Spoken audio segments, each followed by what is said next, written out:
Hey guys, it's Tim, and this is Wrestling Unlimited, as it is April 19th, 2025, and tonight was night one of WrestleMania. I'm going to call him out right now. I already see we got a hater in the chat. I'm going to butcher your name. Janus? He says, it's insane that people watch this. Skip through the whole show in 5 minutes. Literally nothing to see. Well, that means that you're a piece of shit. This show's awesome. I wouldn't say it's the best Mania ever or anything. No, main event was fucking great. Loved it. A lot of good things on this show. Very, very entertaining. The Jade Naomi match was there. Phoenix and El Grande Americano could have been better. But other than that, the show's really good. To say that you skipped through the show in 5 minutes, yeah, go back and watch fucking Tony Khan's bullshit pay-per-views for 5 hours that are nothing more than a elevated PWG matches that don't have story, and it's just, oh, how do we get to the next big high spot? How do we get to the next OMG holy shit crowd's chanting spot? They don't tell stories in their matches 90% of the time. You may get one or two, but that's about it. That's about it on a 12-match pay-per-view. No, we had a 7-match pay-per-view tonight. That was awesome. That was great. Again, not everything's going to hit. Not everything's going to be great. But I loved this show. I would give it an 8 to 8.5 out of 10 if I'm rating the show. Closer to 8.5. I would probably say that night one of WrestleMania 41 was an 8.5, an 8.5 in my book. So that would be what, a 4? If you're going 1 to 5, depending on your scale. But if I'm going 1 to 10, then I would say 8.5. 8.5. But if we would come in here and be like, oh, well, I skipped through the whole thing in 5 minutes, nothing to see. Yeah, go back and watch your fucking Tony Khan bullshit. And he says, Triple H is the biggest mark for himself. Big yikes, dude is way worse than Vince. What? Yeah, obviously, you don't know what you're talking about. Vince was a bigger mark for himself than anybody. You don't know that the joke among people that have ever been a writer in WWE, it's, we're not writing these shows for the fans. We're writing them for Vince and what we think Vince would like. Not what we think the fans are going to like, but what we think Vince is going to like. That's why you get a lot back in the day of potty humor. Remember that one time when they dumped poop on Big Show? That's because Vince found it hilarious. Vince liked potty jokes. But you say, oh, Triple H is a mark for himself. Worse than Vince. Yeah, you obviously don't know what the fuck you're talking about, guy. Well, we got a lot to talk about here. As stuff even happened before the show even happened. We got an announcement that WWE and TKO now owns AAA. Bailey's off the show tomorrow night, and I'll tell you what I think is going to happen with that. And we do have some other things here. We got some bit donations. And remember, if you want to get your comments read and your questions answered, you can donate super chats and all of that. But I want to say thank you for joining us here. Twitch.tv/PWU Unlimited, YouTube.com/Pro Wrestling Unlimited, and podcast services all around the globe like Stitcher, Spotify, Google Pod, Apple Pod, Anchor, iHeartRadio, and so much more. Remember, if you're watching live on Twitch, you can help us out a couple of different ways. You can either help us out by hitting that donate button down below or by donating Twitch bits in the live chat. Also, remember, you can help us out by subscribing to the channel one of 2 different ways. You can either subscribe with a tiered subscription, or you can subscribe with Amazon Prime, because remember, if you have Amazon Prime, then you have Prime Gaming. Prime Gaming gives you a lot of cool things like free games, free stuff for games, and you always get 1 free subscription to any Twitch channel you want to subscribe to throughout the month, and I greatly appreciate it if you did right here for Wrestling Unlimited. Also, remember, help us out over on YouTube at the subscribe button. That way you know when we post new videos. That way you know when we go live. And that way you know when we post to the community tab. Also, if you want to support the channel in another way, you can hit the join button and become a channel member. As a channel member, you are greatly, greatly appreciated here, as just about everybody else is as well. Everybody is appreciated. But as a channel member, you're for sure helping keep the lights on, because we are mainly a community-funded business, I guess you would say. Community-funded YouTube channel, podcast, and business. And without the support of you guys, we couldn't have been doing this for almost 10 years now. August 1st will be 10 years of PW Unlimited. And we greatly appreciate everyone that supports on YouTube as a channel member, or everybody that supports over on Patreon, patreon.com/PW Unlimited. Also, remember, if you want to get your comment, question, or concern read live on the air, you can do so by donating a super chat in the live chat. Finally, another way to support us is by heading over to the Epic Game Store. Head over to the Epic Game Store and buy something. Whether you're buying a new game, whether you're buying an old game, whether you're claiming a free game or getting bucks for Rocket League, Fortnite, or Fall Guys, use this code right here, PWUNLIMITED, for all Epic Games and Epic Game Store purchases. Heck, maybe you're jumping in and getting that new WWE collab in Fortnite. We're going to pull this up right here on the screen. Oh, now I can't find the image all of a sudden. We do know both Cody Rhodes and The Undertaker have been added to Fortnite. And I don't know why I had this image saved and it disappeared. We do know The Undertaker and Cody Rhodes have been added to Fortnite. You can get both of their skins now. I don't know what the individual price is, but I know here it is. But I know that altogether with their skins, their back blings, their pickaxes, and their emotes, it's going to be the roughly, I want to say it's 2,800 V-Bucks.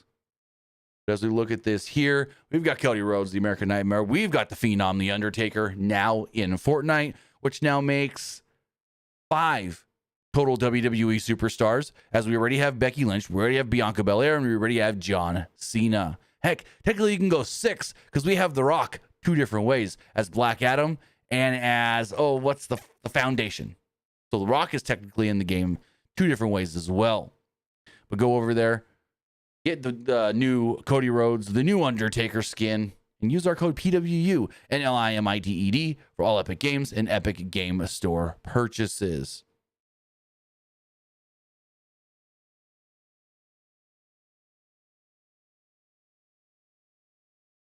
There we go. Oh, nope, it popped back up. There we go. Now we're good to go. I'm going to get that off the screen.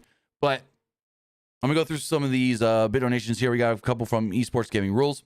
He says, what a WrestleMania 41 Sunday, and what a day for WWE and Lucha Libre fans, with partnership accusation of Lucha Libre AAA worldwide, and I can't wait for Worlds Collide in the world famous Kia Forum in Los Angeles. So I'll get back to that one because I actually have a whole little thing that I'm going to talk about with the AAA stuff, because there's more info that we haven't reported yet. He also says, I was shocked that Tiffany won against Charlotte Flair. But does that mean Charlotte losing, Cena winning to break Rick's record on WrestleMania 41 Sunday? And I was shocked of the Seth Paul turn, because some people on Twitter say now they are joining Rock and Cena. So I don't think, and I could be wrong here, I don't think Seth Rollins and Paul Heyman joined the Rock and Cena. Hell, we don't even know if fucking Rock shows up. As of 2-3 hours before Mania even started, The Rock was posted on Instagram that he was driving his truck through Maui. That he was in Maui. He was on the island. I don't know if that's a swerve or anything, but I don't understand. Just because Seth came out with the flamethrower like Rock did at WrestleMania 32, everyone thinks, oh my God, he's joining the Rock. No. This whole Rock, Travis Scott, John Cena bullshit, they kind of killed it already when they barely mentioned it since Elimination Chamber, and The Rock never showed up or made any kind of appearance even on a screen. Remember last year, Rock was there all the time cutting them 20-minute Instagram promos. If he really cared this year, he would have been doing it again. So, I'm 99% on Cena's winning tomorrow. I'll never give anything a 100% or a 0% because anything can happen. But I'm 99.9. Cena's winning tomorrow. He also says, do you think AAA and WWE is shooting an angle with Vikingo now? Good chance. Maybe. Hey, what if the main event of Worlds Collide is El Grande Americano either versus Vikingo or versus Rey Mysterio if he's cleared? I always thought the plan should have been you do Rey versus El Grande Americano at WrestleMania, Grande wins. You do it again at Backlash, Grande wins again. And then says, I'm the greatest luchador of all time. No one can touch me. And then Rey goes, I want one more match. And he goes, no. And then Rey says, I'll put my mask on the line. Mask versus mask. Rey wins. You unmask on El Grande Americano. And then boom, we find out, it's been Chad Gable all along. And you could do that in June at the Worlds Collide show. I think El Grande Americano should main event Worlds Collide. Whether that's against Vikingo, whether that's against Rey Phoenix, whether that's against Rey Mysterio. I think that'd be really cool. Shout out to Arrival Wrestling in the chat right now. What's going on, guys? As they say, shout out PW Unlimited gang. Was a big fan of the main event tonight. heavy ruthless aggression vibes this year, and I love it. Yes, loved the main event, loved the aggression from Roman. Like, I had a buddy message me, funny you say aggression. He goes, man, we're getting an angrier Roman Reigns, aren't we? So I think that, overall main event really good. One other one here, he says, what AAA WWE matches do you want to see? So that's tough for me because I don't really follow AAA. So, like, I know they got Vikingo. I know they got Alberto El Patron as their freaking champion, their main champion, the mega champion.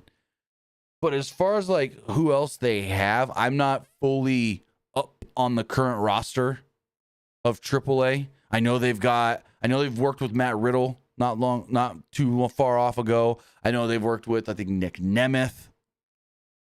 They've got, is Commander still with them? Because that'd be an interesting one if they've still got Commander signed. I know they did. But do they still have Commander? Because if they do, oh boy. They make him work a WWE show while he's ROH champion or something? I don't know.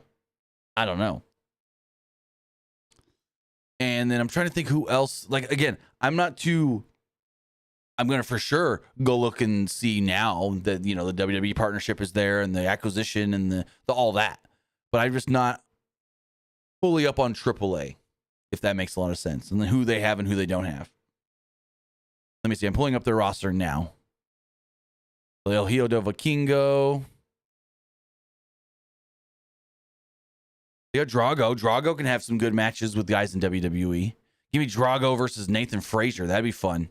Or Drago versus no, I'm not thinking. I think the wrong person. No, I'm thinking the right person. Drago. I think the right person. Yeah, I think the right person. Drago. Give me him versus Axiom. That'd be a fun one. They also have Laredo Kid. Laredo Kid would be a great one to put on that Worlds Collide show. Hell, give me a Sam Adonis match with his brother Corey Graves on commentary. Now that would be awesome. I think Sam Adonis made a joke about that on Twitter today, saying, "Are me and Corey Graves finally under the same organization now, or whatever?"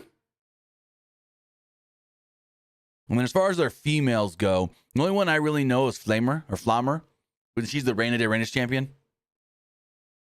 The other ones I'm not too adversed on.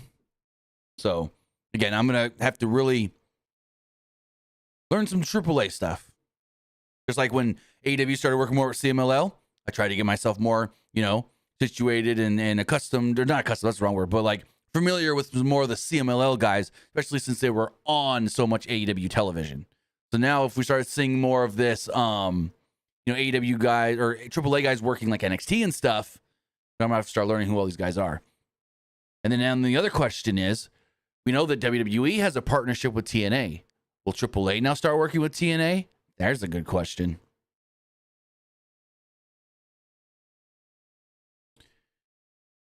Now, as far as WWE acquiring, say that again. Sorry, I went to take I can't speak right now. Something caught in my throat all of a sudden. There we go. It's like an air bubble stuck there. I couldn't speak. Anyways, so as far as WWE acquiring AAA, people say, what does that mean? What does that mean? It means AAA is now under the TKO umbrella, basically. And Dorian Pena, I think is what his name is. Dorian Pena said that. He's like, it's great to now be working with TKO and WWE. And Triple H talked about this on the post-show press conference after WrestleMania Night 1 and basically said, we're here to elevate Lucha Libre and the AAA brand. We're here to get more eyeballs on this company and this brand. And then he said, as we saw with NXT, it started off as this, and it's grown to as big as it is, with now a lot of the card for WrestleMania tonight coming from NXT. He said, and maybe one day, AAA can become that, where guys work in AAA, and if they desire to come here to the United States, desire to be main roster WWE superstars, maybe they can then be on WrestleMania one day. And I like the way Triple H said, if they desire to. It doesn't sound like they're going to be forcing people, oh, you're getting called up, you're moving up. Now you got to come to the States. It's like they're not doing the whole, at least it sounds like from the way Triple H was talking tonight. It doesn't sound like they're going to be like, oh, that's Mexico brand, but when we're ready for you, you got to move to the United States. You got to come and be on the main roster or something like that. Or we're going to force you to go to Florida and be in NXT. Maybe they bring people in for 1 shots, 2 shots, little feuds and stories here and there. But that's what I would like from this. WWE to keep it as its own thing, but work together very frequently, if that makes sense. Kind of like they're doing with TNA. But have a little more say over it, I guess you would say. But Fightful did have an update on this as well, saying the following. WWE announced that they have acquired Lucha Libre AAA. WWE announced the move at WrestleMania, with the reveal of Worlds Collide happening in June. Fightful reached out to talent who said that there had been conversations about AAA having new partners, equipment, and the like for years. However, once the WWE TKO merger happened, there was a lot of discussion about that partnership being WWE. There had been conversations between the two sides for quite some time. Those that we spoke to in WWE said that while the acquisition itself was close to the vest, they believed that it was finalized after AEW and CMLL announced their Arena Mexico show. So stopgap there, editorializing. Basically, it sounds like, oh, AEW is going to go do some shows in Mexico? We need a partner in Mexico. Let's go.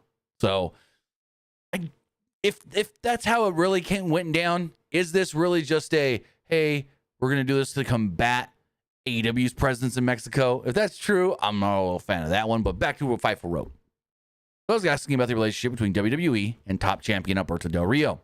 For years, WWE had given everyone a, quote, hard no on working with Del Rio.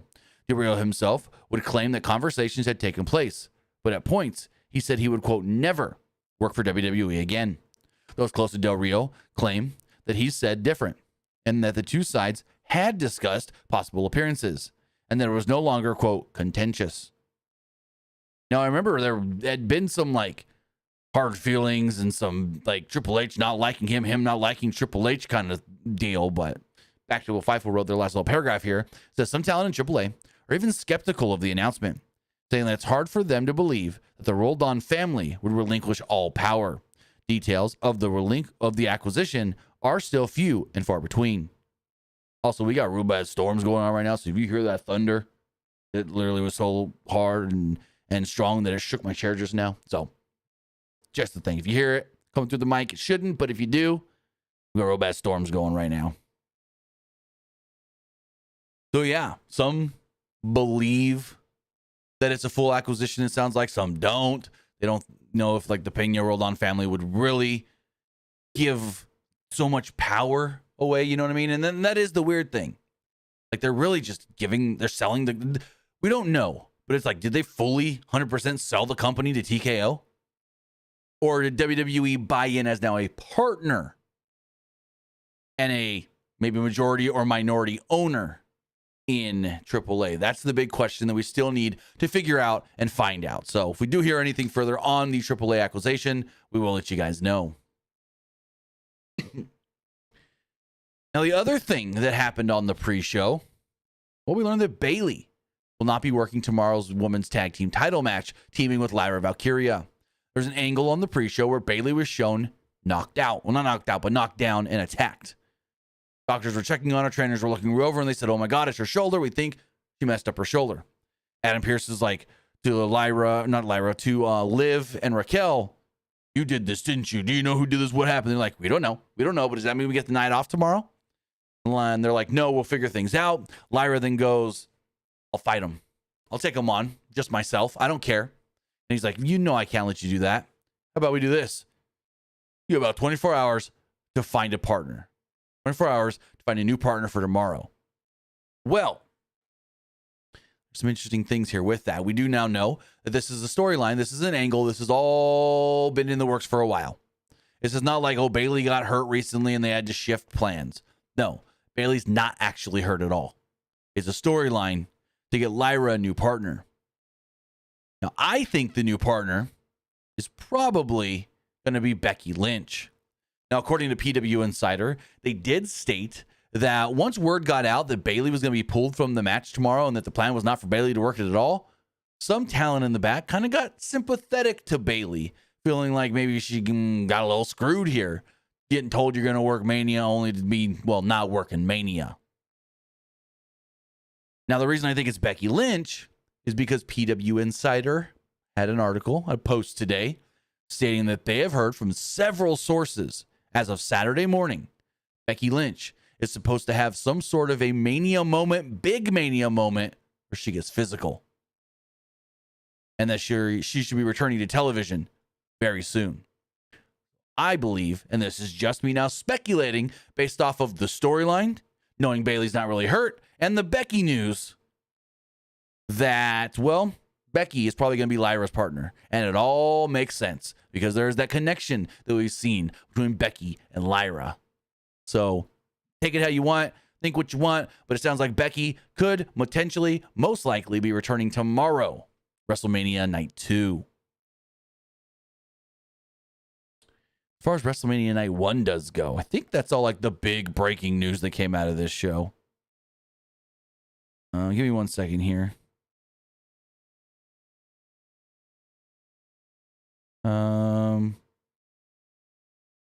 Okay, so we got another bit donation here from Esports Gaming Rules. It says, love when Conan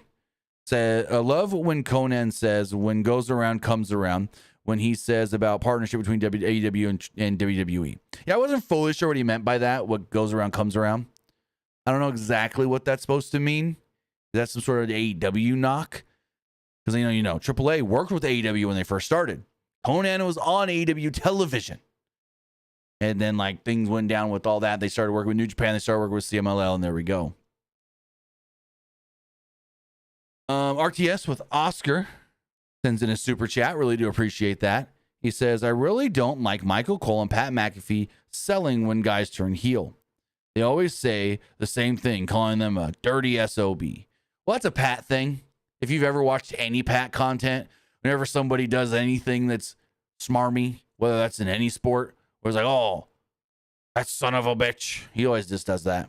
Like when they'll show clips from hockey and a guy takes a cheap shot and another guy goes, oh, that so-and-so's a son of a bitch, It's just, or a dirty hit in football. Oh, that son of a bitch. That was a little bit of a dirty hit. Oh, you should have got, flag on that one. That's just a Pat thing. He likes to call everybody a son of a bitch. But then also you got to think of the Braun Strowman one. He also says, that's one big son of a bitch. And he's not talking about that, about, him as a heel. Talking about that as a big motherfucker. You know what I mean? So, yeah, it's a whole thing. I get where you're coming from, but I like Michael Cole and Pat. I think Michael Cole is trying a little too hard to be cool like Pat at times. But I like Pat McAfee because he brings something different. Just like Joe Tessitore brings something different to the table as an announcer. He's not your atypical pro wrestling announcer, where a lot of them are going to act and sound the same. So there you go. As far as night 1 does go, though, the show did kick off the world title match, the World Heavyweight Championship on the line. Gunther defending against Jay Uso. Well, actually, even before that, Roman Reigns, Seth Rollins, CM Punk, Paul Heyman, Charlotte Flair, Tiffany Stratton were all shown arriving at the building. Charlotte was heavily booed when they showed her. Reigns and Rollins were all dressed up nice. Punk wore a Chicago Blackhawks hoodie. Gunther and Jay were also shown arriving. They're actually warming up. The WrestleMania intro focused on the company's popularity, narrated by Triple H. Triple H was already in the ring as things went on in the air, and he welcomed everybody to WrestleMania. Pyro went off. Stage, awesome. There was seating on the stage as well, which is super cool. So you had seats above, which looked like, you're at the hotel watching from the balcony, which is super cool. Then you had seats on either side of the stage. I heard a couple of things about this. Like you can purchase seats. They were for like special promotional things. And then certain people were, I don't know. I'm not going to fully say because I didn't have it confirmed. I just heard there was some interesting ways to get those seats. And Michael Cole, Pat McAfee, and Wade Barrett then welcome us to the show. Actually, also before this, right like at the top of the hour, as soon as the show went live off the pre-show, they had Jelly Roll there performing America the Beautiful. I think that's what it was, America the Beautiful. So then Jey Uso's music hits. And like Pat McAfee always does the whole, I'm eating. Michael Cole just tries too hard. He's like, Pat, am I eating right? Am I doing it right? I'm eating so much, Pat. Oh, Pat, you're going to have to call this match by yourself, you and Wade, because I'm eating myself out. Like, shut the fuck up, old guy. It's the old guy trying to act cool. How old's Pat? They know Cole's in his 50s. Michael Cole is 56. Pat McAfee is 37. He's 2 years older than me. And so, yeah, I don't know. But we had basically like a, what's it called? Oh, with the flags. It's called a, it's on the tip of my tongue. Oh, I can't think of what it's called now. It's part of marching band. Or can be, at least. Now I can't remember what they're called. Look at flag bearers. Where they do the dances with the flags and all that. There's a name for it, and I'm pretty sure it starts with a C. Chat, if you know, let me know what I'm talking about. Anyways, they come out on the stage. They have these big yeet flags. They're like 3 or 4 guys spread out down the ramp. And for like 2 minutes, Jay's music is just playing. And the crowd's chanting, day one is my day one. They're just singing the song. And I'm like, where the fuck is Jay? Is he coming through the entrance? Is he coming through the crowd? No entrance. They show the entrance again. Then they show the crowd again. Then they show the entrance again. And then all of a sudden, finally, you see Jay walk out. He gets to the top of the stairs, and he just looks. And he just takes it all in. Color guard. Thank you, Fonzie. Thank you, Wayne. Color guard. Yes, that's what it is. Color guard. I'm going to start with a C. And so Jay comes down, never does the yeet himself. He's just soaking it all in. He's just taking it all in. Yo, Michael Cole, come on, Wade, yeet with us. Yeet with us. Day one. Day one is my day one. Yee-hoo. Anyways, he has this big entrance. We got the Las Vegas Raiderettes cheerleaders there as well. And then Gunther just has a Gunther entrance, which is all fitting. 20 minutes in, and the match finally starts. Also, they showed Turkey Al-Sheikh in the crowd. He's the guy that basically runs all the sports in Saudi Arabia. He is funding TKO's new boxing promotion that will be ran by Dana White and Nick Khan.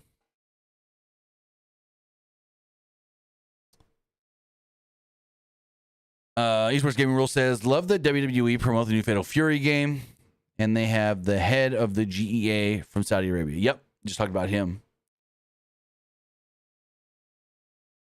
So Gunther was in control early and hit a body until Jay hit him with a body slam, which they played up like a big deal. Played it up almost as big as like Hogan slamming Andre.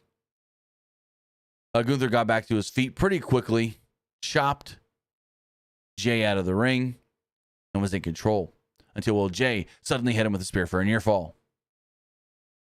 Gunther then hit a superplex off the middle ropes, followed by a drop kick and a powerbomb for a near fall. Also, the match went 16 and a half minutes. Jay countered a powerbomb into a Hurricane Rana at one point. He then followed up with a spear and an Uso splash for a near fall. Gunther grabbed his title belt and acted like he was going to leave. Jay went for a suicide dive, and the referee had to jump out of the way to not get dived on or hit by Jay, so he wasn't paying attention, which great thing here. And so Gunther, boom, smacks him right in the head. You hear it too with the belt. But I love the way that they got the ref out of there.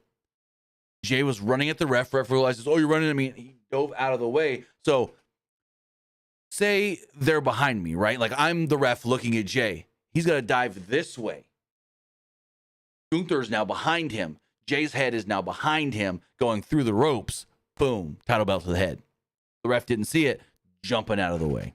Also, remember, guys, if you do want to call into the show, we'll be taking your calls a little bit later. The number will be scrolling down here. And then once we do take the calls, I will put the number on there, but it is 918-516-8635. Again, that is 918-516-8635. We will be taking your calls here in a little while. But, so he nails Jay with the belt. Gunther follows this up with a splash, but only gets a near fall off of it. Gunther applies a sleeper, and the crowd starts yeeting. Jay went to the ropes to break it, but Gunther pulled him into the middle of the ring. Jay did a rope break. Jay did get a rope break moments later, though. Gunther then attacked Jay with some strikes, and Jay invited him to keep coming. So Gunther chopped him down. Gunther chopped him repeatedly, but Jay fought back with strikes. They traded blows until Jay dropped Gunther with a clothesline. Jay countered a sleeper into a German suplex, but Gunther came back with some chops. Jay countered a powerbomb into a powerbomb of his own, and the crowd loved it, and commentary played it up like, oh my God, Jay Uso just hit a powerbomb. We never see the power game like that out of Jay. Jay then hit consecutive super kicks, spear, Uso splash, and another splash, because, the first time, one wasn't enough. Fans rose to their feet as they thought that this was the finish. Third Uso splash, but instead of going for the cover, Jay put Gunther in a sleeper. Gunther would then tap out. Yeah, you heard me right. Jay beat Gunther by rear naked choke submission. New World Heavyweight Champion, Jay Uso. And Jay, just like when he won the Rumble, couldn't believe it. Was beside himself. Didn't really celebrate with the whole crowd eating and everything like I thought he was going to. It's more of, this belt's mine? Oh, shit. Holy crap, I won. What the? And he's over there on the announce table, soaking it in. And then he turns around, and there's his brother Jimmy in the ring. Now, Jay said in the post-show press conference, he didn't know Jimmy was going to come down there. He's like, if I knew my brother was going to come out if I won, well, I told him to dress up a little more because he was going to underdress for the occasion. Also, I don't know if he was drunk or high, but Jay was on one. Jay was on one during the press conference. He said, your daddy again. And then, he got a question from a French reporter that asked him about Lyon, France, and, Paris and all that stuff. And he was like, oh, I'm like, yeah, bro. And did like a French accent. He goes, you all know I can't do no good French accent. I'm like, what the fuck is this guy on? And then he says something about something. And he goes, yeah, the internet. I don't know. What do you think? You got I'm like, this guy is either fucking already drunk or he's high. Like Cody said, had some libations in the bus. But yeah, so Jay Uso, your new World Heavyweight Champion. As Wade Barrett recapped the closing moments of the match over replay, Cole randomly started just talking over him and excitedly announced Jay had tapped out Gunther. And Barrett's like, I hadn't got there yet, Cole. He's like, instead of passing out, Gunther just tapped out. I'm like, Cole, we're in the first match. Calm your fucking tits. So, I wouldn't call it a great match. I would say it was better than the Saturday night's main event match. And it was odd that they had Jay win by submission. I guess that's the callback to Gunther. I can't remember. How did Gunther win at Saturday night's main event? Was it by submission? Or was this supposed to be a callback and payback to Gunther putting Jimmy in the sleeper when he was bleeding? So that I can't remember how Gunther won at Saturday night's main event. But Jay wins by submission. Also on the post show, I think it was Big E kept bringing up the fact of Jay widened his playbook. Jay used more moves than he normally does because the internet kept saying he's a 5-tool player. He's only got 5 moves of doom. He does the same 5 things. Well, tonight we saw Jay do more. So, he showed celebrities in the crowd. Rick Rubin, Chris Angel, and San Francisco 49ers, George Kittle, who as soon as they showed Kittle, he goes, wait, chugged a beer. And then Cole, trying to be that cool frat guy with Pat. Oh, man, Pat, that beer looks so good. Oh, too bad we can't have him brought to us right now. Calm the fuck down, Michael Cole. For reals? So then we get the World Tag Team title match. This match goes about 9 to 9.5 minutes. Kofi Kingston and Xavier Woods come out first. I didn't know what the gear they were wearing was. Was it anything special? Was it any cosplay? I know War Raiders were Clash of Clans characters. They told us that. I don't know about the New Day. But they came down. They got in George Kittle's face. Thought Kittle was going to get involved. But if you heard from, I think it was 2 years ago, Kittle got involved in that Pat McAfee Miz stuff. And the 49ers got mad because they didn't know ahead of time and said, hey, no, we ain't going to have you get hurt. So, that's funny. Okay, everyday fan, you're getting timed out. because I'm not even gonna reference what you said. Yeah, you're gonna 5-minute timeout for that. We're not making jokes about drugs and whatnot. That's all I'm gonna say. We're not making drug jokes about wrestlers out here doing drugs. No, you can shut the fuck up with that one. As far as the tag match goes, War Raiders defending the World Tag Team titles against the New Day. Early in the match, Eric body slammed Ivar off the apron and onto the New Day. Kingston hit a senton over Eric's previously injured back and neck, and New Day took over. The New Day tried doing a Hardy Boy spot, but Eric wound up slamming Kingston onto Woods. Ivar made the take. Damn, that goddamn thunder. It's loud and it's shaking the house. Ivar made a tag and knocked down Kingston and Woods with a double handspring elbow. Woods came back with an honor roll clothesline. New Day set up for a double team, but Eric made the save. Kingston gave him a trouble in paradise, but Ivar hit Kingston with a spinning kick. Ivar then hit Kingston with a moonsault right on his legs, but Woods broke up the pin with a flying elbow. Eric then hit Woods with a knee strike, which, oh my God, that was like louder than that. It was so freaking loud. So freaking loud. The knee to freaking Woods' face. Kingston, though, saved him from taking the finisher. Woods then distracted the referee while Kingston tripped Ivar over the ropes. New Day then got rid of Eric and hit Ivar with the up, up, down, down. Woods pinned Ivar while Kingston held Ivar's feet down. So they cheated but picked up the victory. They are now 12-time tag team champions, the most reigns of any tag team in WWE history. I think they already had that with 11, but now they got 12. So very cool. Very cool. New Day picks up the win. They're heels now, so they cheated to win. Probably going to get a rematch. I liked the match. I thought these two teams worked great together.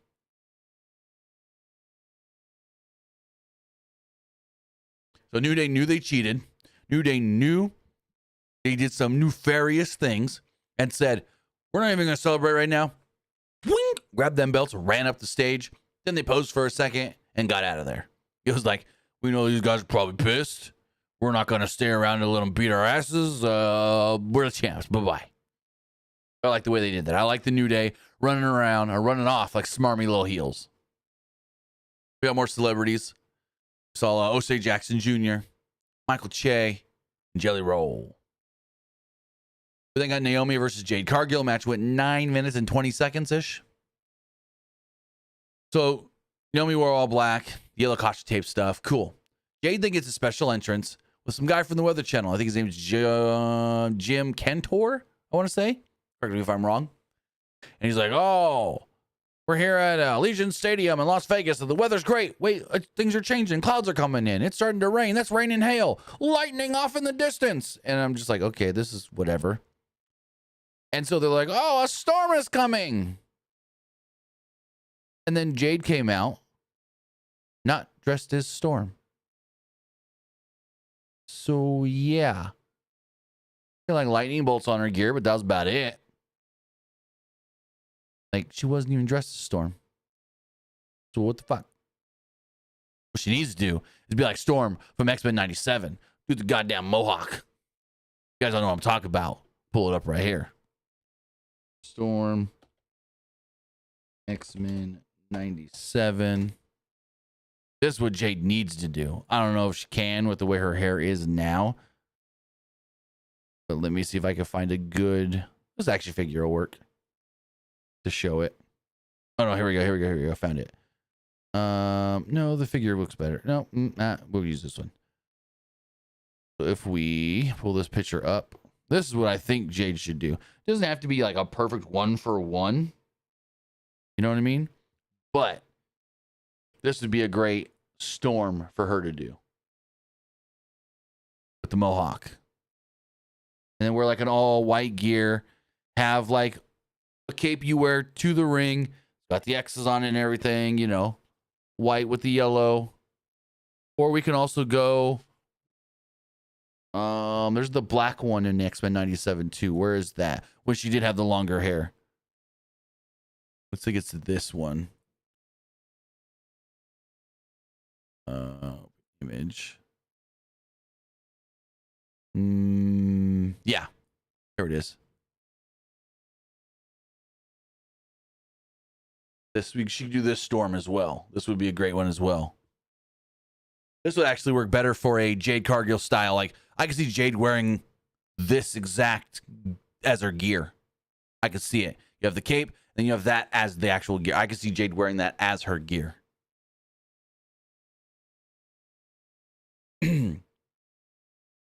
As far as the match itself does go, Cargill was in control early on until Naomi hit an X Factor as Cargill was draped off the apron. Naomi worked over her for a bit until Cargill hit a backbreaker. There was a very cool spot where Naomi went for a blockbuster off the top rope, and Cargill caught her effortlessly out of midair and then hit her with a jackhammer for a 2. Probably the coolest spot of the match. Probably the highlight of the match. Cargill then caught her off the ropes moments later and hit a fallaway slam.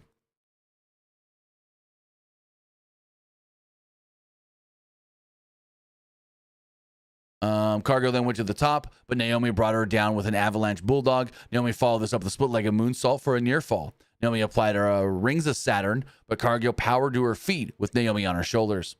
Cargill adjusted and put Naomi in an electric chair position and transitioned into a power bomb. Cargill followed this up with a Jaded and pinned Naomi to pick up the match. Not a great match or anything. Nothing wrong with the match. There was a real cool spot in the match, but it was like, the match was just okay. A cool spot here and there, but it was just okay. And really, you got to think they're working off Jade's limitations. They're doing what Jade can do. We know Naomi can have some pretty good matches. We've seen Naomi have good matches, like really good matches with goddamn Nia. Like that last, I want to say, title match that Nia and Naomi had was better than this match. It really was.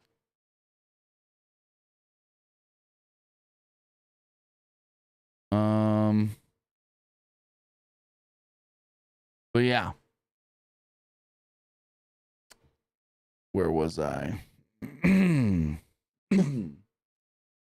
Okay, sorry about that. My notes froze for a second. But Jade does pick up the win over Naomi. They showed Lil Yachty and Lily Singh in the crowd. Phil Sikoa then came out with Jacob Fatu. But he didn't come down with Jacob Fatu, which is an interesting thing. Then LA Knight was driven on the stage in a Maserati, a white Maserati to be specific. Okay, everyday fan, I have no clue the fuck you're talking about. Who's Steve Hanna? I have no clue you're talking about. Spam our chat one more time, you're going to get a full ban. Here's your one warning. Because I don't know what the hell you're talking about. Steve Hanna called out Punk and said something about heroin and drinking. What the fuck are you even talking about? But if you want to keep spamming the chat with the same thing over and over, I can always just ban you fully. Instead of a 5-minute ban, it can be a lifetime ban. Just give you no access to the chat at all, guy. I don't know what you're even talking about. I don't know who Steve Hanna is. Anyways, Jacob Fatu, LA Knight, U.S. title on the line. Match goes 10.5 minutes. Knight had the edge early on until Fatu hit a big Samoan drop. Knight tried mounting a comeback, but Fatu caught him off the top with the power slam. Fatu then went for the pin and got a 2 off of it. Fatu tried another Samoan drop, but Knight countered into what was meant to be a crucifix bomb. Fatu then missed a stinger splash, so Knight booted him repeatedly and hit a running knee. Knight then drove him twice into the ring post and hit a step-up elbow. And on a standing Fatu, he got a 2 off of this. Fatu then did a step-up moonsault, but Knight ran up the ropes and hit an avalanche release German suplex instead for a 2. Fatu came back with a super kick, 3 running hip attacks, and a senton bomb for a 2. There were some dueling chants as they set up for the next spot. Fatu, they went for a moonsault, but Knight caught him, and they fell right into a BFT. Knight presumably had it 1, but Fatu got his foot on the ropes to break the 2. Fatu then hit a senton with Knight draped over the top rope. He followed this up with a senton bomb and consecutive moonsaults, multiple of them, to pick up the victory and pin LA Knight to become the new United States champion. The crowd was into LA Knight throughout this match, but when Jacob beat him, who did they pop? They popped big for the closing sequence and Fatu's victory. So, very cool there. Jacob Fatu, not even been on the main roster for a year yet. United States champion. Not even been in the company for a full year yet. New United States champion. So then they adjusted the video package for the next match to include Rey Phoenix in some of the Rey spots, I guess you would say. So this was not bad, but it's like they had like less than 24 hours to get this match together.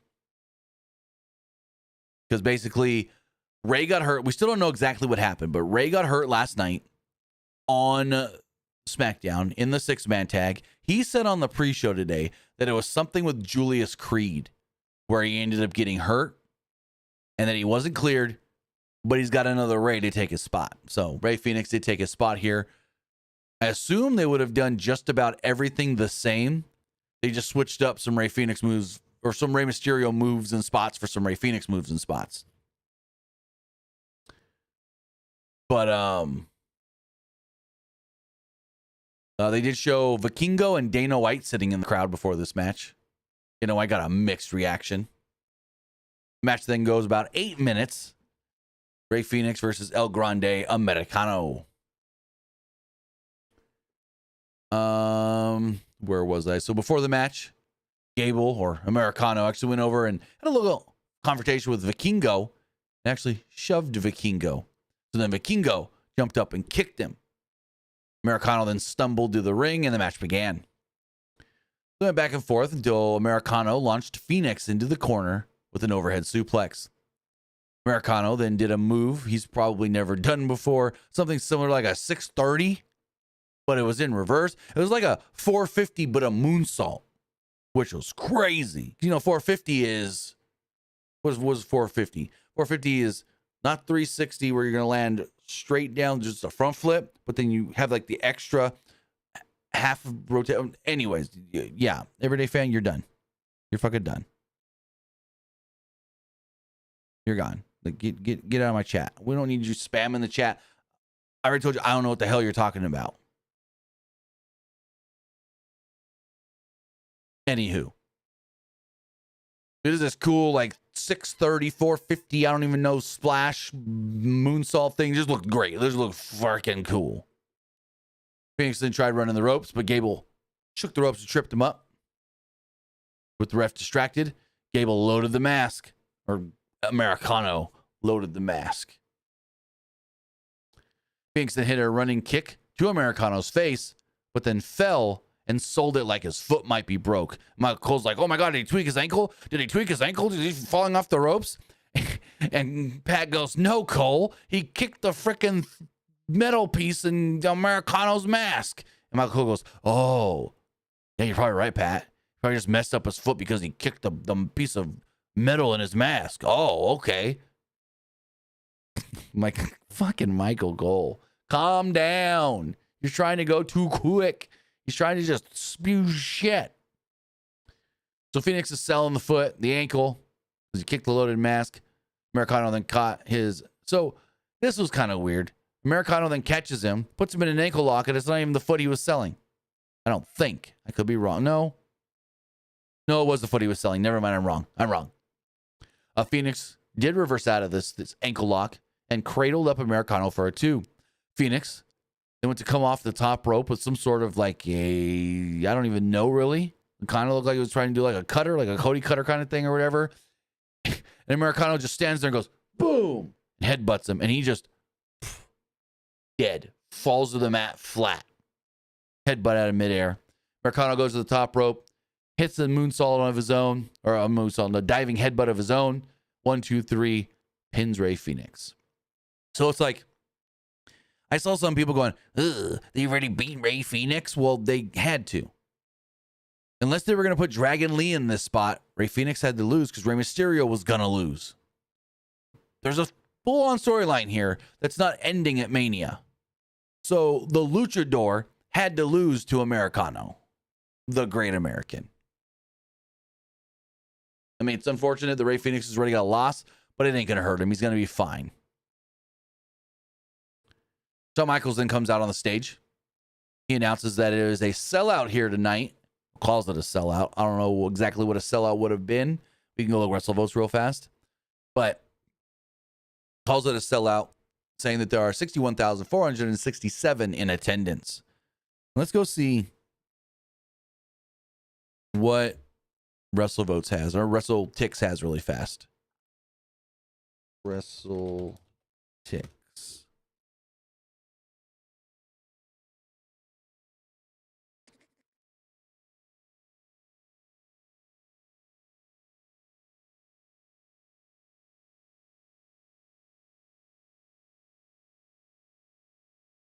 Come on, WrestleTix.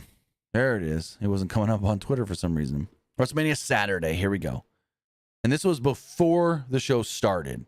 This is like 8 a.m. It was set up for 57,000. Tickets distributed 55,000. At 8 a.m. this morning, there were still 1,200 tickets available. I don't know if those all sold and where they got to 61. Because they doubt 7, 8, 9, 10, 11. I doubt there was over 4,000 people in the back. But these numbers are closer to accurate than they've ever been. Because Vince would always inflate them by 10,000 or more. Now Triple H is only inflating them by like maybe 2 or 3. Because I can see the number being 60. Maybe. I can see the real number being like 59, 60.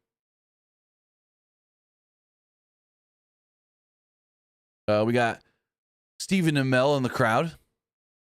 We need to get heel season 3. I'm going to say it right now. We need to get heel season 3. Stephen Amell, though, killing it on Suits LA. New episode tomorrow. Harvey Specter back. Ooh, boy. Harvey Specter back. Suits LA, loving it. But we also got Israel Adesanya, UFC fighter in the crowd. And for some reason, they just like, oh, Dana White again. And then he got booed. Tiffany Stratton enters. She had a really cool entrance. Basically, they use these company that does AI as far as like AI.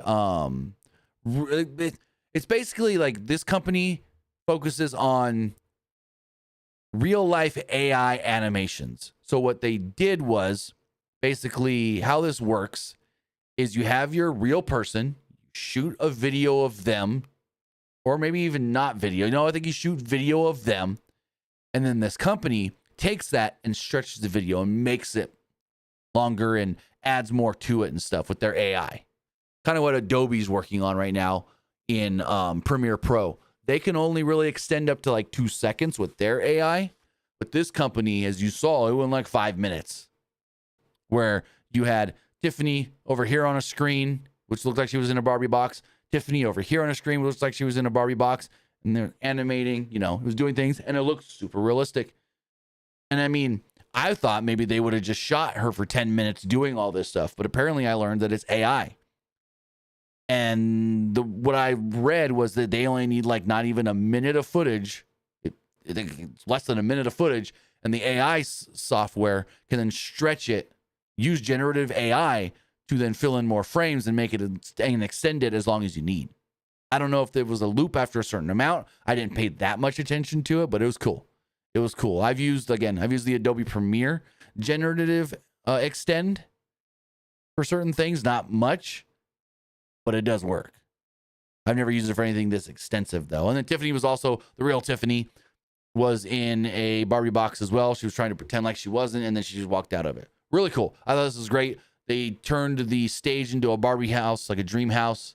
So yeah. Very, very cool. Espinosa, no, that was AI. They used an AI company for that. The company is called, I can tell you exactly who they are, because I looked them up. They're called Protos AI Hologram. It's a hologram technology company. Protos AI.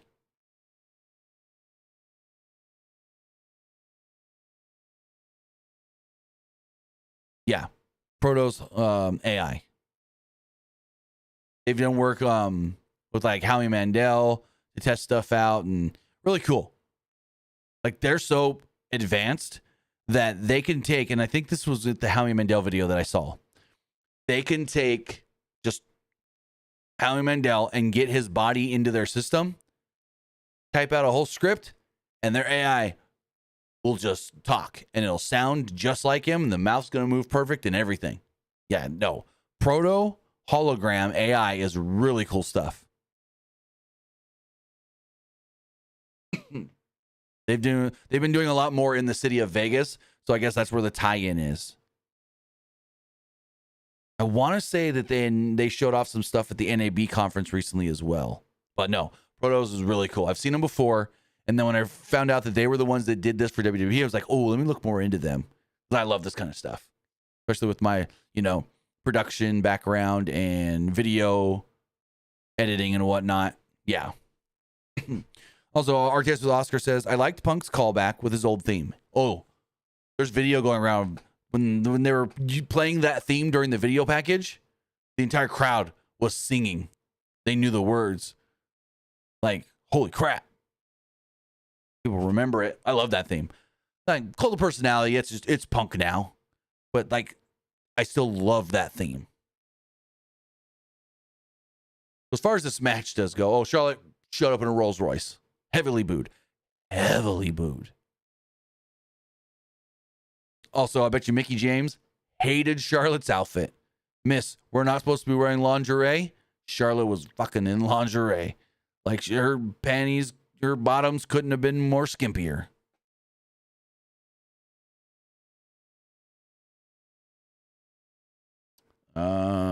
Wayne says, are you lagging because it's repeat you every minute you talk? I don't know.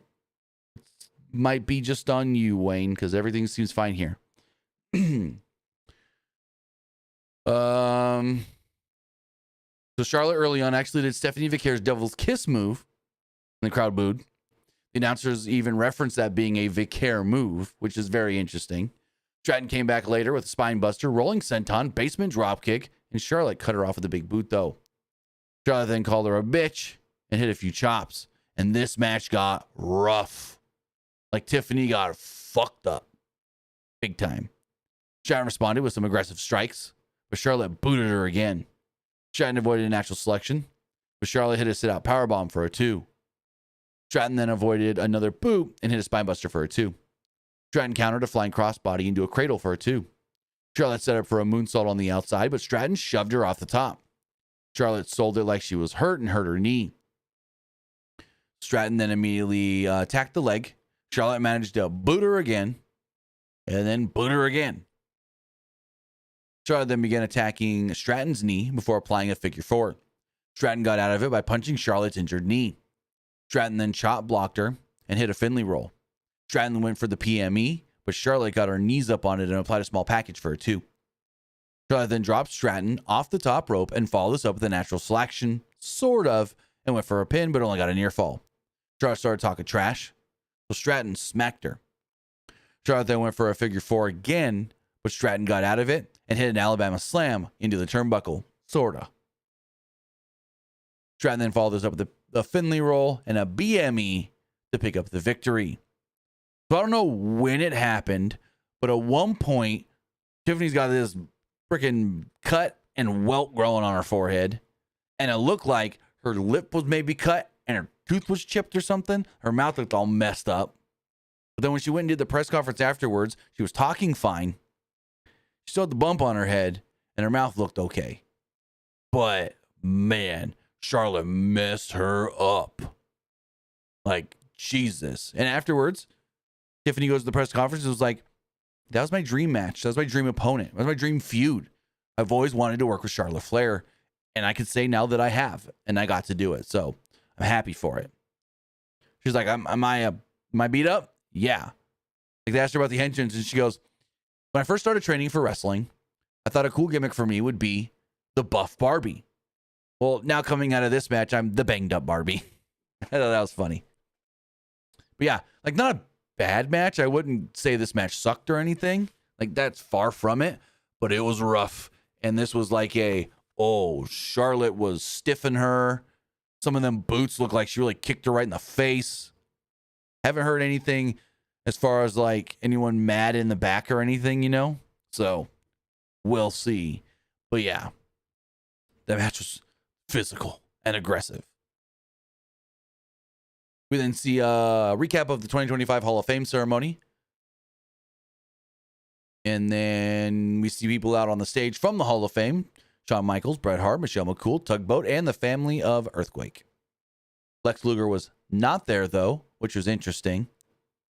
Triple H got his own entrance and shook everybody's hand. Really weird that Lex wasn't there. I know DDP had posted something about him and Lex. Let me see if I can find it really fast. DDP.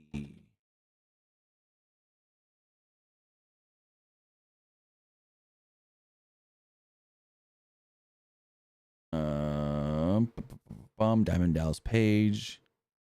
Yeah, because he posted. Oh, that was from yesterday. Never mind. No, it was from today. So this was before Mania.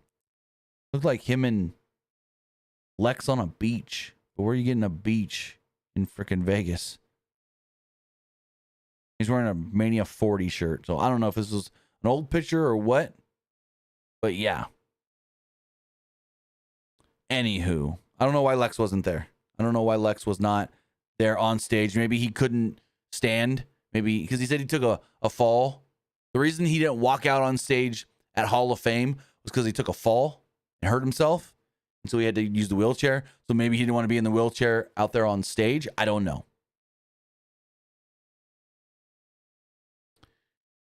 But moving forward, they then showed Io Sky in the Goodyear blimp. Before we talk about the main event, get the poll going really fast on Twitch. What did you think of Mania Night 1? I liked it. It was all right. I didn't like it. All right, so if you are watching live or watching on Twitch, the poll is now live. We got this main event to talk about. So Seth Rollins enters first, flamethrower, and pretended to light the stage on fire. Looked cool, but kind of cheesy because the video felt like it didn't sync up properly on the video boards on the screen. And so I'm like, oh, it would have been cool if we just had the flamethrower and whatever. Then the music turns off, the lights go out, and Seth was wearing all black at this point. And for a brief moment, all of a sudden, there's like nothing going on. And then they come back, and Seth's music's playing, and he's in all white. The light's shining down on him, and he's changed his outfit. And I'm like, oh. Okay. And my first thought was, hold on. Seth in all white is usually a good thing for Seth. But then I thought nothing else of it. So I was like, okay, maybe it's nothing. I don't know. But I thought that for a second, and it ended up being a good thing for Seth. Seth in all white. Like, I remember SummerSlam 16. When did he fight Cena and win the U.S. title? And he became double champ, all white. So yeah, all white is usually a good thing for Seth Rollins. Roman Reigns did his usual entrance, all by himself though, wearing the Ulafala. They really played it up on commentary. Hey, when's the last time we saw Roman Reigns enter the ring, enter for a match by himself, nobody by his side? Thank you, Kid Vicious, 2015. That's right, because he was hurt in 16. But yeah, Punk then enters last. Special video entrance playing his old theme. Then we see a band on the stage. They're playing, and then we hear it. And it's Living Color. They actually did it, as everyone expected. Living Color played Cult of Personality. Punk came out. He was singing along. He did a little like selfie thing. I don't know if they were live or whatnot, but that would have been cool. And Paul Heyman was there with them. They came down to the ring. After everybody entered, Reigns and Rollins looked as if, they were pissed. And Punk goes, I'll let them go for a second. He rolls out of the ring as soon as the match starts. Match itself also, longest match of the night, 32 minutes, 40 seconds. Holy shit. Fucking thunder's getting louder. Like I said, Punk immediately got out of the ring to go talk to Heyman. Rollins tried to get Reigns on his side to go after Punk and double team him. But Reigns was like, yeah, no, boom, punch Seth. Punk got back in the ring. Reigns took the early advantage over both guys. Reigns distracted himself by looking on in dismay at Heyman. So Punk posted him before Rollins wiped him out with a dive. This led to a brawl between Punk and Rollins. They fought through the crowd. Punk was mostly getting the better of it until Roman wiped them out with a dive over the barricade. Really cool spot. The crowd chanted for tables, so Reigns cleared off one of the fancy new announce tables. Fought back into the ring. Before he could do anything, though, Punk mocked Reigns' pose, but Reigns hit a Samoan drop. Rollins tried a springboard move, but Reigns caught him with an uppercut. Punk gave Reigns a neck breaker and handed out running knees to both opponents. He hit both guys with simultaneous DDTs and reverse DDT combo. Reigns then put Rollins on his shoulders, and Punk brought him down with a clothesline. Like a doomsday device kind of deal. Reigns then followed this up with Superman punch on Punk and got a 2.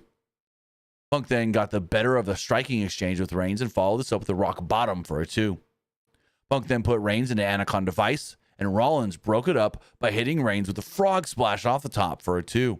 So he hits the frog splash. Punk breaks the submission. The ref goes for the count, but yeah. Rollins then hit each man with a buckle bomb. Punk avoided a pedigree and ate a spear by Reigns instead. Reigns then tried to spear Rollins, and Rollins, as Roman came at him, Rollins jumped, grabbed him, boom, right into a pedigree. We've seen this spot before, but it's never not cool. Spear into the pedigree is always an awesome spot. Rollins then followed this up with a stomp, shoved Punk out of the ring, and went to cover Reigns, but got a near fall. Reigns then went to spear Punk. Punk moved, and Reigns speared Rollins. Punk then hit Reigns with a GTS, but only got a near fall off of it. Rollins hit Punk with the pedigree and got a 2. Rollins then explained to Reigns they need to work together to take out Punk. Got to do it for the greater good. Rollins then booted Punk and cleared the announce table. Reigns then was on the outside, just like, what do I do? What do I do? Do I help him? Do I attack him? What do I do? He's all kinds of contemplated. Like, no, that's not the right word. He contemplated what to do, but he's more, perplexed, I guess I would say. I'm pork picking it. But eat. Well, what's all, folks? Anyways. So he's not really sure what to do at first. Basically, he's like, put him on my shoulders. Reigns seized up the situation and called for the shield powerbomb. Rollins set up Punk for the move, but Reigns punched Rollins instead. Just a boom, uppercut to the face. Then he grabbed Punk, powerbombed him on the table. Table broke. Cool. Then Roman goes over, grabs Seth, and literally just poof through the table. Like he powerbombed Punk, gave Punk a pretty decent powerbomb through the announce table. But then he goes over to the Spanish table and he freaking made sure he sent Rollins through the table. Like Seth may have said, make it look real. Because the way the difference in power that Roman had between the Punk powerbomb where he just slammed him down on the table and the Seth powerbomb where he tried to throw him through the table. Wow. They got back into the ring. Reigns then speared Rollins and got a near fall off of it. Reigns then put Punk in a guillotine and looked over at Heyman. Punk reversed it into a jackknife cover and got a 2. He followed this up with the Anaconda Vice. Rollins broke that up by putting Punk in a sharpshooter. Rollins flipped off Punk, and they actually blacked out the full screen for a second. I'm not sure if it was because the flip off or what. I don't know. But for a quick second, I'm like, oh, someone's dick fall out? No? Oh, what the fuck? Very weird censorship here. Reigns then put Rollins in a guillotine. Rollins countered into a Northern Light suplex. Reigns reapplied the hold, but Punk curb stomped Reigns. Punk then hit Rollins with a GTS and got a near fall off of it. Punk then gave Rollins a GTS. Reigns speared Punk, and Rollins curb stomped Reigns. Everybody was down at this point, except Paul Heyman. Heyman would then walk over and grab a steel chair. Slowly start walking back to the ring like, oh, what am I going to do? What am I going to do? And he's kind of like prays for a second. And Heyman looks over at Roman, looks over at Punk, and he slides the chair over to Punk. The crowd gasps like, oh my God, you're going to actually help Punk. Heyman gets in the ring. Punk's got the chair. Roman's kind of stirring. And as he lifts up the chair to go hit Roman with it, boom! Low blow to CM Punk. Roman, I wouldn't say he's ecstatic and elated because he's like hurting right now and out of it, but he's just like, oh yeah, that's my wise man. That's my wise man. So Heyman then grabs the chair. He's then got it in his hands like this, gets down on his knees, presents it to his tribal chief. Here you go, my tribal chief. He then walks over and boom to Punk. Boom to Punk. Another to Punk. Just hits him over and over again with it. All of a sudden, we see Seth over here stirring, climbing up the ropes to stand up. And like, oh my God, he's going to do it. He's going to hit Rollins like Rollins hit him to break up the Shield. And Roman goes to pull back. And as he's pulling back, Heyman's sitting there going, you got this. You got this. He's looking at Punk or Rollins, ready to get hit. And then he goes down and boom. Right in the yam bags, as Taz would say. Heyman also has now turned on Roman Reigns. Heyman then grabs the chair. Without even looking at Rollins, he walks over, hands the chair to Seth. Seth takes it. Heyman doesn't just assist Seth Rollins. Like, what? Rollins didn't ever look at Heyman either. He took the chair. He used it. With Reigns' back turn, Rollins nails him with the chair. Rollins follows us up with the curb stomp and pins Roman Reigns to pick up the victory. Heyman then held Rollins' hand up in victory as the two left together. Michael Cole overreacted, I would say, a little bit. Again, Michael Cole needed to calm down tonight.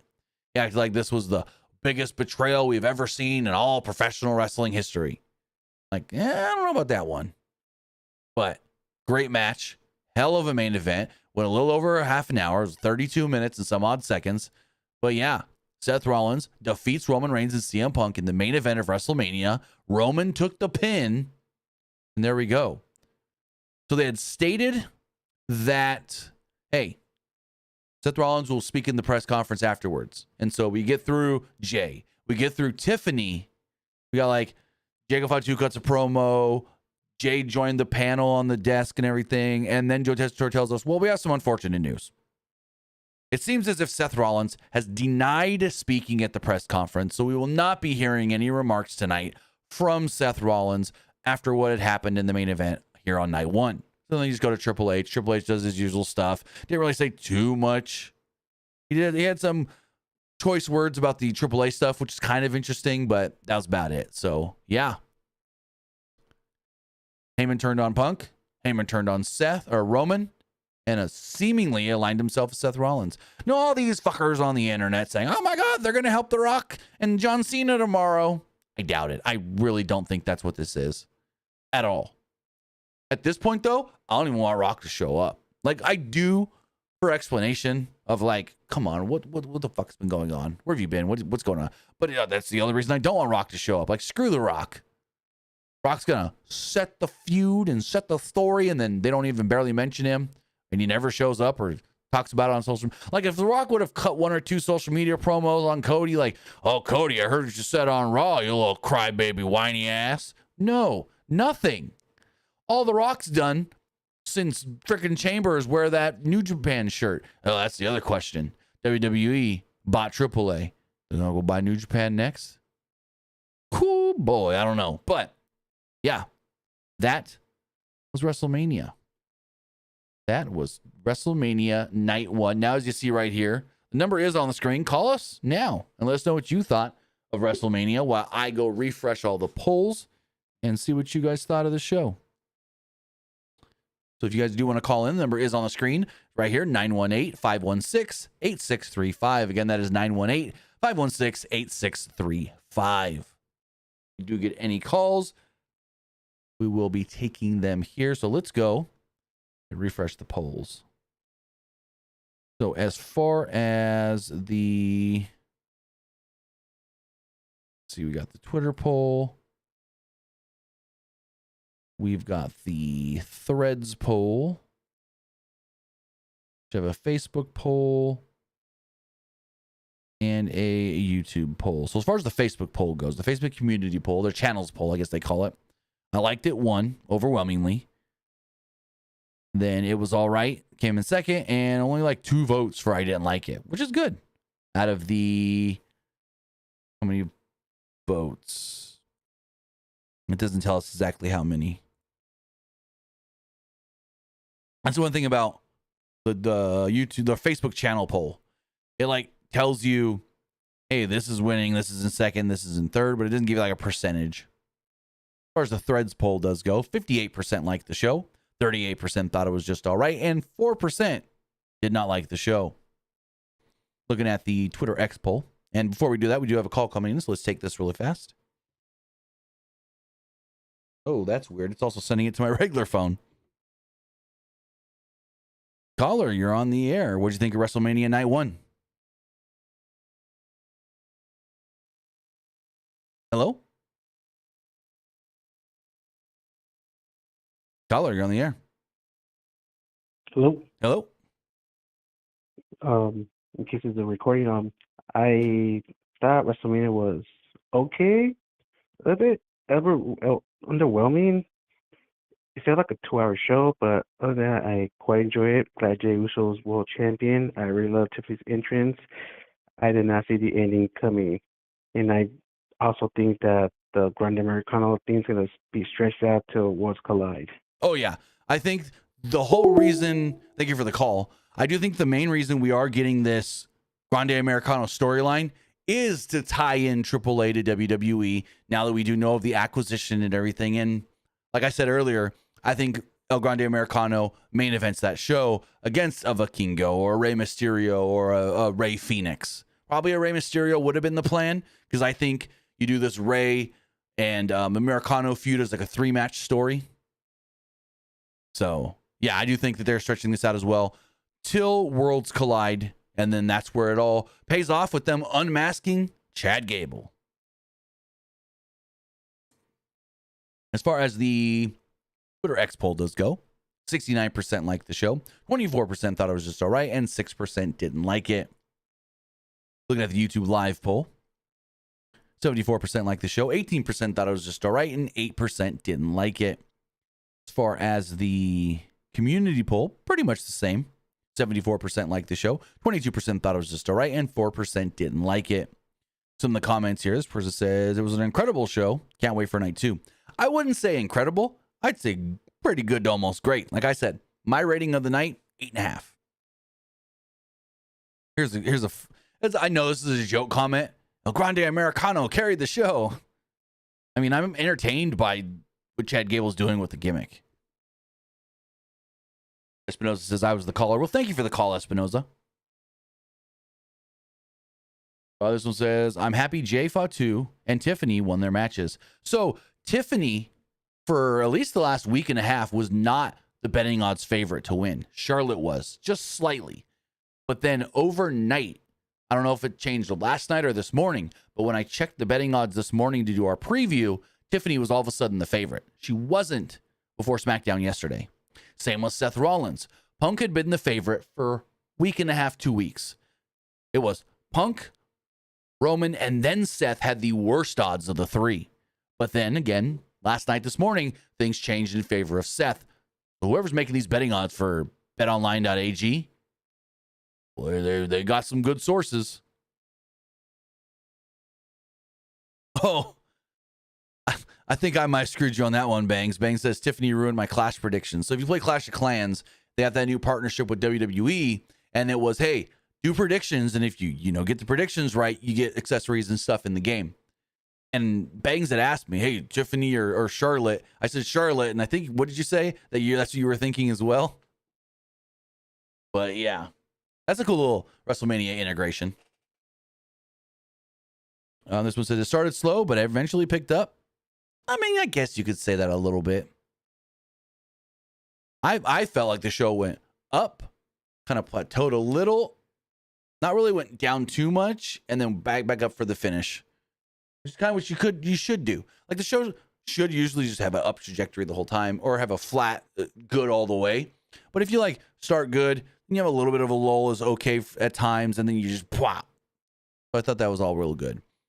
This one says amazing, and then some snoring emojis. I wouldn't say that. Like I could see people being bored of the Jade Naomi match.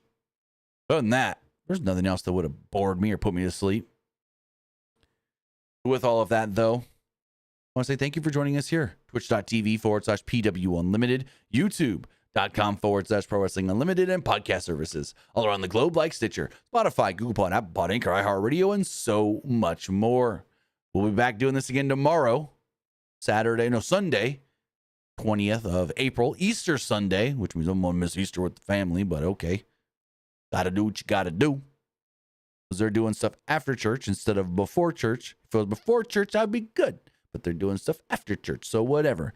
Anyways, with all of that, we'll be back tomorrow night for night 2 of WrestleMania. I'm going to pull up the card here for you guys and tell you what we got for night 2. WrestleMania 41, night 2 card. Card is as followed. We do know that the Women's World Championship Triple Threat will be opening the show, with Io Sky defending against Bianca Belair and Rhea Ripley. Braun Breaker will defend the Intercontinental Championship against Penta, Finn Balor, and Dominic Mysterio. AJ Styles will take on Logan Paul. Damian Priest will take on Drew McIntyre in a Sin City street fight. The women's tag team titles will be on the line when Liv Morgan and Raquel Rodriguez defend against Lyra Valkyria and a partner still to be named. Randy Orton will be in an open challenge. They did confirm that tonight. There's a graphic on the screen showing matches for tomorrow, and it showed Randy versus Vacant. And then finally, the main event, WWE Championship on the line, Cody Rhodes versus John Cena. So with that, guys, again, that's going to wrap everything up. Have a great night, and we'll see you back here tomorrow for WrestleMania Night 2. Have a good one, guys.